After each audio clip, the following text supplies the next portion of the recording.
I love virtual reality. I got the Oculus Quest for Christmas in 2019 and I loved it. So much that I got the Quest 2 when it came out in 2020. But January 22nd, 2023, my personal 9/11 came around and I lost my arm. Feeling sad and defeated, I sold my Quest 2 on eBay. This is before I figured out how to play regular video games, which I do with the Azeron Syro, by the way. So I figured if it was impossible to experience this, there's no way I could experience this. But feeling bored one day, I booted up the Quest 1 I still had and played Pistol Whip, which only requires one controller. And it was fun as hell. I was reminded about how much I loved VR, how much I missed it. However, using the Quest 1 today is janky as hell. There's lots of bugs, it's very laggy, and all the games look like shit. I needed a new headset. There are many options out there, but I decided to go with the Quest 3 for a few reasons. I could play games from the Quest store wirelessly, I could connect it to my PC for Steam VR, I didn't feel like setting up any lighthouses, and it was just good for the price. I was really excited when it arrived. It has arrived. So I did the whole setup, I made my avatar. There's no customization to remove limbs. I couldn't create myself exactly, so later I changed it to this cutie. Okay, I need to decide what games I should play for this video. What virtual reality games represent virtual reality? Well, I am playing Pistol Whip, whether you like it or not, and people like to describe Pistol Whip as Super Hot meets Beat Saber, so I'll play those two as well. They're very popular anyway. And let's get a little spooky with it and play Five Nights at Freddy's Help Wanted. And why not Job Simulator? It's almost like a VR classic at this point. And then finally, Half-Life Alyx. I'm a huge Half-Life fan. I've been wanting to play this game for years. Let's just jump into it. Pistol Whip. This was sort of what made me buy the Quest 3 in the first place. And this game rules. It's a shooting game, but also a rhythm game. So you're going around shooting dudes, but if you do it to the beat of the song playing, you get more points. I've heard people call it John Wick Simulator, which, yeah, it makes you feel so cool. Look like an idiot, though.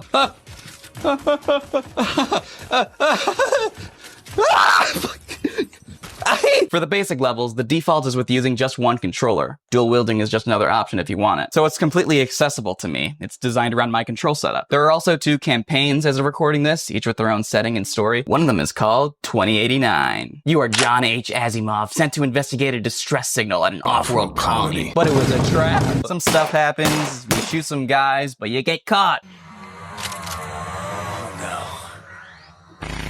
Oh my god. Yeah, you become an above elbow right arm amputee. That's me. That's what I am. And this whole campaign is accessible to above elbow right arm amputees. Pretty cool. The other campaign, Smoke and Thunder, is a bit of a different story. Dual wielding, highly recommended. Okay. You play as Jessie, a badass cowgirl in the Wild West, distant relative of Arthur Morgan. You're searching for your sister Tess, but to do that, you gotta shoot some people, dude. Now, because of my situation, I had half the firepower recommended. Me and my 2 friends here will keep that in mind. One friend.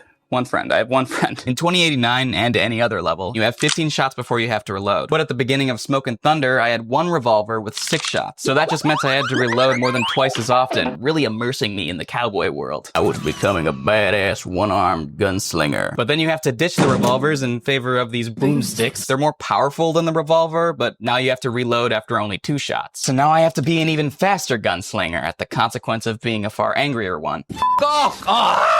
You, I hate you in particular. I hate this gun. Give me the revolver back. No! Damn it. And you have these guns for the rest of the campaign, which I did end up beating eventually. I had some issues with the final boss. No! No! Oh my god, are you actually shitting all over me? Oh no, please, just please let me beat this. No. Are you actually serious? No, please. I'm so close. The next day. Ah! Oh, you absolute ass. This level sucks. F you. Oh, I hate your guts.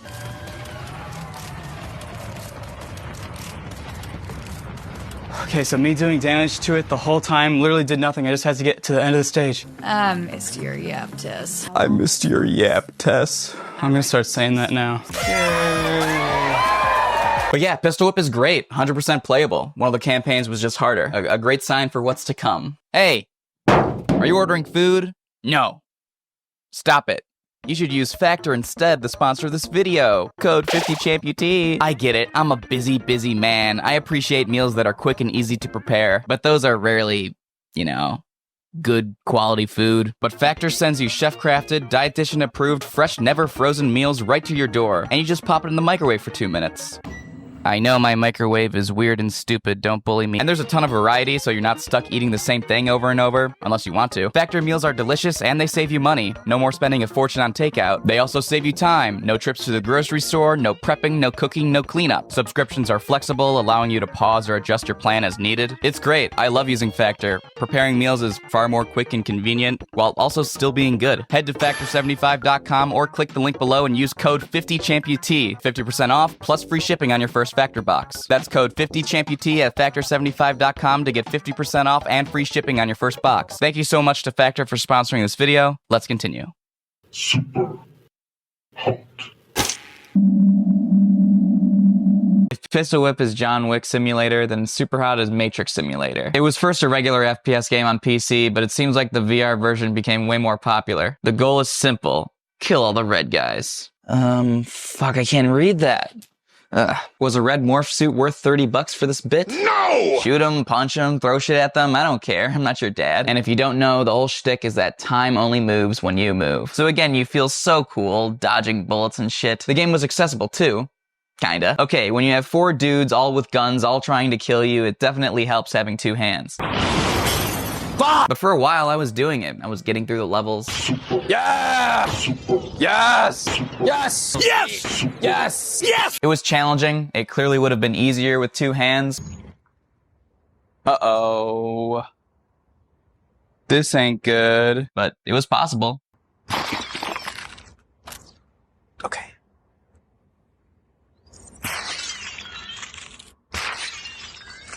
Oh! Yeah, dude. Until I got to a certain point where you gain this ability to explode people's heads by clenching your fists like this. Oh god, please let me do it with just 1. No? It has to be with 2? Oh no. You have to press the trigger and grip buttons on both controllers at the same time and point them at the enemy you want to kill. I didn't know how the hell to do it. I tried pressing all the buttons with 1 hand. I couldn't figure out how.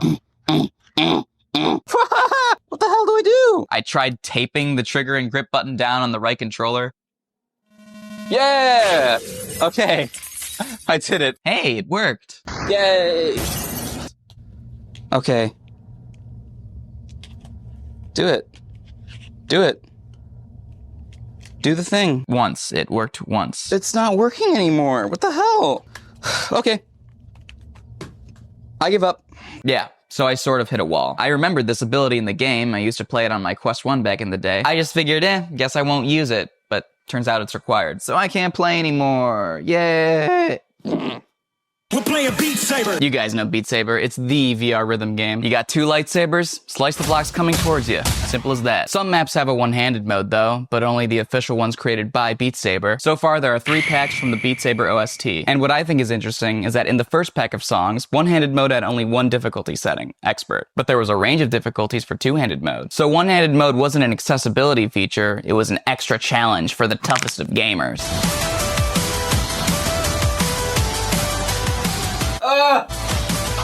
Oh my god. Same exact thing for the second pack of songs, except for 1, unlimited power. Multiple difficulties for one-handed mode. Then for the third pack, all the songs had different difficulties for one-handed mode. But, still. Most of the maps don't even have one-handed mode as an option, and I didn't find any community maps with it either. So like 75% of the joy and whimsy to be had in this game is blocked off from me. However, other than the menus, this game doesn't involve any button presses. You just gotta wave your arms. Oh no. Oh no. Oh no. Hey, Mr. White, let's go cook. No. Bitch. It's Christopher Walken if he was Jesse. Oh, that was... okay. No, that sounds like Christopher Walken. I do the best impression of Christopher Walken.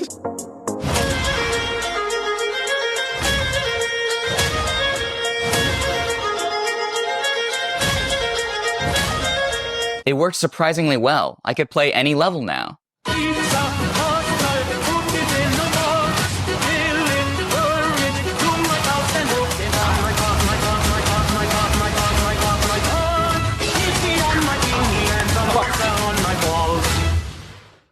Hey, I fucking did it. Well, almost any level.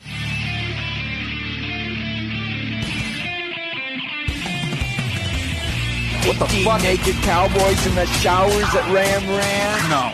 This is impossible for any regular able-bodied, two-armed. Okay, the community made maps were iffy, but trying out the songs that I played before in one-handed mode was way easier.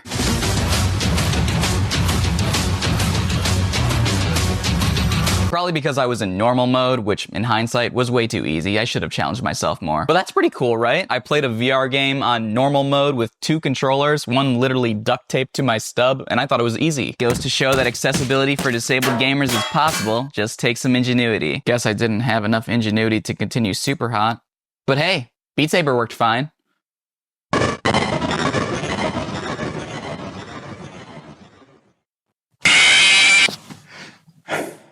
Alright, good. Guys, I don't like horror games. I get easily scared, I don't like jump scares, I'm such a pussy. I'm such a pussy. So I was absolutely thrilled to try Five Nights at Freddy's Help Wanted on Chloe's PSVR. Hi guys, FNAF Nights at Fredbear's. I'm gonna regret this. The game is separated into many different mini-games to choose from. I decided to start with food prep. Basically, I had to prepare meals for animatronics. I guess they eat somehow, I don't know. Is there lore for that? But anyway, these guys are freaky, I don't like them.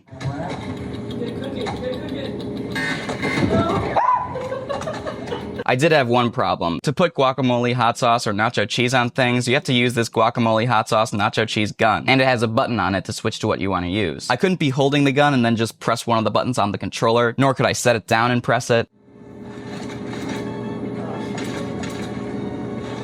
Oh shit. Help, help. Press it for me. Hold on. Oh, wait, you press it. Oh, you just grabbed it again. Hold on. What? Hold on. I am waiting. Hold on, one more. There you go. So Chloe came over and she gave me a hand. Get it? I finally said it, guys. Chica Skinny Taco.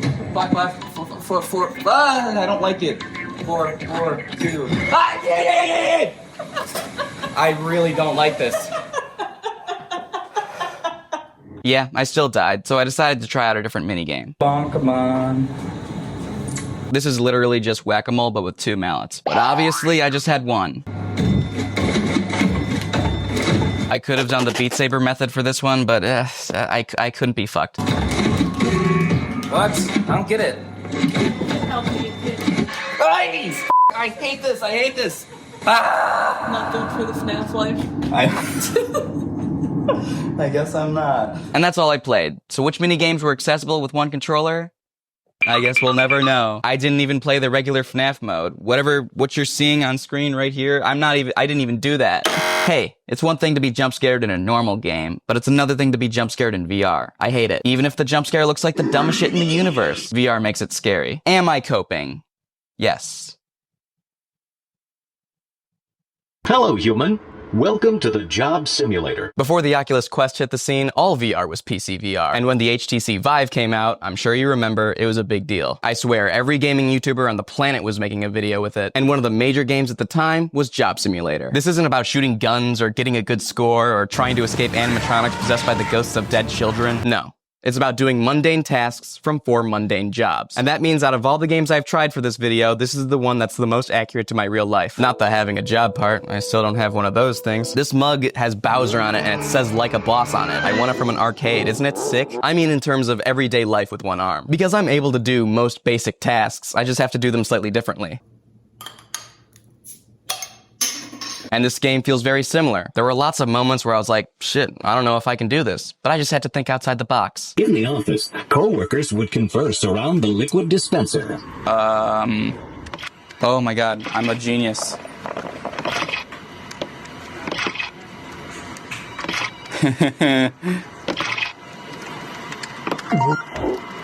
Oh, yeah. Hold still. Hold still. Oh, I can hold it against my face.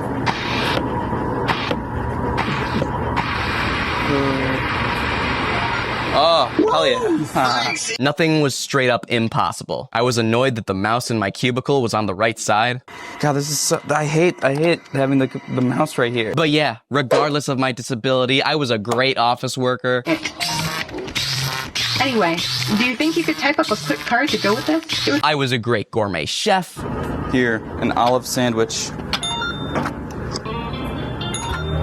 That sucks. I was a great convenience store clerk. Oh, what a kind young human Yeah. you are. Have a lovely Yeah. day. And I was a great auto mechanic. Wheels. You don't need those. Your car sucks, my guy. My car's all messed up now, so what's the deal? Can you help me or what? Hurry up. This, Come on. this, don't need this, don't need this. All these jobs were accessible. This is what the American Disabilities Act was for. And I doubt this was intentional, by the way. This game came out in 2016. Dat Boy and Harambe were running wild. Well, Harambe wasn't. For context, the Xbox Adaptive Controller came out in 2018. People barely cared about disabled gamers at this point. I think Alchemy Labs accidentally created a disability-friendly VR game. There's even an option to make everything around you smaller. It's supposed to be for kids playing, but it also means you can play the whole game seated. Perfect for people in wheelchairs. Props to you, Job Simulator. Let me shake your hand. Make sure it's your left hand, because if you use your right hand, it doesn't work and it's really awkward. I am rather looking forward to this analysis, aren't you? Hi. I got fired. I tried to start a union with my coworkers and BossBot didn't like that. But I got a new job at Black Mesa. This tie is Why do we all, so clearly fake. why do we all have to... It's accessible, but I look like an idiot. Ridiculous. Ever since I played the first Half-Life when I was maybe 13, I couldn't get enough. I needed to consume everything Half-Life related. I played the main games, I played the Gearbox expansions, I played fan-made games. So when Half-Life Alyx came out in 2020, I was ecstatic. A new Half-Life game? The last one came out in 2007. Yeah, by the way, I'm not a part of the generation who played these when they first came out. I just really like them. But unfortunately, most people can't play Half-Life Alyx, because this is the only game in this video that's exclusive to PC VR, where you need a headset, a powerful PC, and the space. Very inaccessible and not just for disabled people. But Valve knew this. They put a lot of time and money into this game, so they wanted to make it as user-friendly as they could. So every gun in the game is one-handed, and there's a single controller mode. I was really excited to try this out. The setup was a little bit different because I had to plug in my Quest to my PC, so I had some technical difficulties at first. Oh my god. Whoa. What the actual hell? Oh my god. Whoa. What is going on? But I figured it out eventually. By default, with two controllers, you have to load your gun with your other hand, you know, like a gun. But with one controller, press while holding the weapon over your shoulder. Last mag. Oh, okay, that's a creative way to go about that. That's fun. Cool. A nice workaround. I like it. And by pressing the joystick, I'm easily able to switch between holding the guns, the multi-tool, or nothing. That's more accessible than real life. If I was able to do that in my day-to-day, life would be far less annoying. I was able to play the game almost perfectly. Look, I know I've sucked off Valve a lot. Yeah, they contribute to an insane online gambling epidemic, but the only Half-Life game I hadn't played before, I finally got to experience even after losing my arm? That's crazy. And look at me there, giggling like a big dumb idiot. Yes!